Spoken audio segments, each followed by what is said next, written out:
Prince James കൂടി നമുക്കൊപ്പം ചേരുകയാണ് ഇടുക്കിയിൽ നിന്ന് കൂടുതൽ വിവരങ്ങളുമായി. പ്രിൻസ്, നിലവിൽ അവിടുത്തെ ഒരു സാഹചര്യം എങ്ങനെയാണ്? ഈ രക്ഷാപ്രവർത്തനം അടക്കം നടന്നതിനെ കുറിച്ചൊക്കെ അവിടെയുള്ള ആളുകൾ എന്താണ് പ്രതികരിക്കുന്നത്?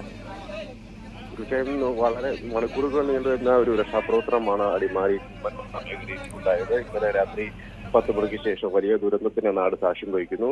ഇതിനു മുൻപ് തന്നെ ആളുകളെല്ലാം, ഈ താമസക്കാരെ എല്ലാം ഇവിടുന്ന് മാറ്റിയിരുന്നു. ലക്ഷംവീട് നദിയിലെ ആളുകളെല്ലാം ഇവിടുന്ന് മാറ്റിയിരുന്നു. 22ഓളം കുടുംബങ്ങളെയാണ് ഈ പ്രദേശത്ത് കഴിഞ്ഞ ദിവസം തന്നെ മാറ്റി പാർപ്പിച്ചത്. പ്രത്യേകിച്ചും അവിടെ അതിന് മുൻപുള്ള ദിവസങ്ങളിൽ മണ്ണിടിച്ചിൽ സാധ്യതയുണ്ടാകും, ഭൂമി വിണ്ടുകയറുകയും ചെയ്യുന്ന ഒരു അവസ്ഥ ഉണ്ടാവുകയും തുടർന്ന് മണ്ണിടിച്ചിൽ സാധ്യതയുണ്ടെന്ന് മുൻകൂട്ടി കണ്ട് ഈ ആളുകൾക്ക് നോട്ടീസ് നൽകി മാറ്റി പാർപ്പിക്കുകയായിരുന്നു. എന്നാൽ ഇതിൽ രണ്ടുപേരാണ്, ഒരു വീട്ടിലെ 2 പേരാണ്, ബിജു ഭാര്യ സന്ധ്യയുമാണ് ഈ വീട്ടിലേക്ക് തിരികെ എത്തിയത്. അവര് ചില ആവശ്യങ്ങൾക്കായി വീട്ടിലേക്ക് എത്തുകയായിരുന്നു. അങ്ങനെയായിരുന്നു ആ സമയത്താണ് ഇത്തരത്തിലൊരു ദുരിതം സംഭവിക്കുകയും ഇവർ അകപ്പെടുകയും ചെയ്തത്. വീടിന്റെ കോൺക്രീറ്റ് സ്ലാബുകൾ, കോൺക്രീറ്റ് എല്ലാം അടർന്ന് ഇവർ ദേഹത്തേക്ക് വീഴുന്ന ഒരു സാഹചര്യമായിരുന്നു ഉണ്ടായിരുന്നു. മണിക്കൂറുകളോളം ഇവർ ഇതിനകത്ത് കുടിച്ചു കിടക്കേണ്ട അവസ്ഥയുണ്ടായി. ഉടൻ തന്നെ രക്ഷാപ്രവർത്തനം ആരംഭിച്ചെങ്കിലും മണ്ണ് ഇടിഞ്ഞു വീഴുന്ന സാഹചര്യം, ഒപ്പം ഇവരുടെ ദേഹത്തേക്ക് കോൺക്രീറ്റ് പാളികളൊക്കെ അടക്കം വീണ്ടും ഒരു അവസ്ഥയൊക്കെ ഉണ്ടായതിനാൽ രക്ഷാപ്രവർത്തനം മണിക്കൂറുകളോളം വൈകുന്ന ഒരു അവസ്ഥയുണ്ടായി. ഈ കോൺക്രീറ്റ് പാളികൾ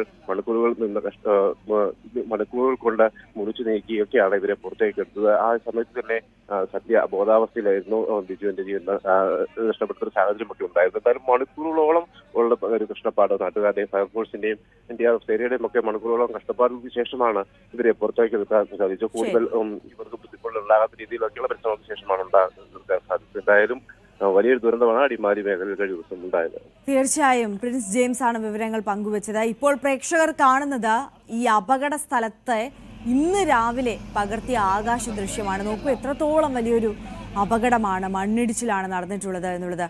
ഒരുപാട് കുടുംബങ്ങൾ തിങ്ങിപ്പാർക്കുന്ന ഒരു മേഖലയിലേക്കാണ് ഈ മണ്ണിടിഞ്ഞ് താഴ്ന്ന് വന്നിട്ടുള്ളത്. അതിൽ 8ഓളം വീടുകൾ പൂർണ്ണമായും മണ്ണിനടിയിലാകുന്ന ഒരു സാഹചര്യമാണ് ഉണ്ടായത്.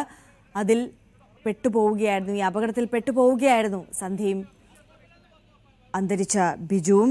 ഈ റോഡ് വീതി കൂട്ടുന്നതിൻ്റെ ഭാഗമായി ഈ വീടിരുന്നതിന് സമീപത്ത് വലിയൊരു കുന്ന് ഇടിച്ചു നിരത്തിയിരുന്നു. അതാണ് ഈ ഒരു വലിയ അപകടത്തിലേക്ക് വഴിവെച്ചത്. അശാസ്ത്രീയമായ നിർമ്മാണ പ്രവൃത്തിയാണ് നടക്കുന്നത്. അവിടെ നിന്ന് മണ്ണിടിക്കുന്നത് വലിയ ദുരന്തത്തിന് വഴിവെക്കുമെന്നുള്ളത് നേരത്തെ ഈ പ്രവൃത്തി തുടങ്ങിയപ്പോൾ മുതൽ തന്നെ അവിടുത്തെ നാട്ടുകാർ ഉന്നയിച്ച വിഷയമാണ്, പരാതിപ്പെട്ടതാണ്, പ്രതിഷേധിച്ചതാണ്. പക്ഷേ അപ്പോഴൊന്നും അവരുടെ വികാരങ്ങളോ അവരുടെ പരാതിയോ ഒന്നും മുഖവിലക്കെടുക്കാൻ ബന്ധപ്പെട്ട അധികൃതർ തയ്യാറാകാത്തതാണ് വലിയൊരു ദുരന്തത്തിലേക്ക് നയിച്ചത്.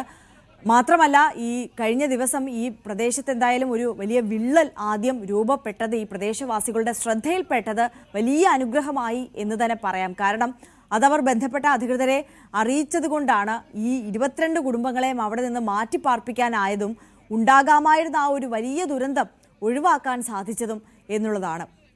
പക്ഷേ ക്യാമ്പിൽ നിന്ന് അപ്രതീക്ഷിതമായി സന്ധ്യയും ബിജുവും ആ വീട്ടിലേക്ക് രേഖകളും മറ്റും എടുക്കുവാൻ വേണ്ടി ആ സമയത്ത് വന്നതുകൊണ്ട് മാത്രമാണ് അവർ ആ ദുരന്തത്തിൻ്റെ ഭാഗമായത്, ഇരയായത് എന്നുള്ളതാണ്. വലിയ ദുരന്തമാണ് സംഭവിച്ചത്. ഒരു കുന്നിൻ്റെ ഒരു ഭാഗം ഒന്നാകെ ഇടിഞ്ഞ് ആ കുടുംബങ്ങൾ താമസിക്കുന്ന പ്രദേശത്തേക്ക് വീഴുകയായിരുന്നു. അതിൻ്റെ ഭീതിതമായ ഒരു കാഴ്ചയാണ് നമ്മളിപ്പോൾ കാണുന്നത്. ഇത് ഇന്ന് രാവിലെ പകർത്തിയ ആകാശ ദൃശ്യമാണ് പ്രേക്ഷകർ ഇപ്പോൾ കാണുന്നത്.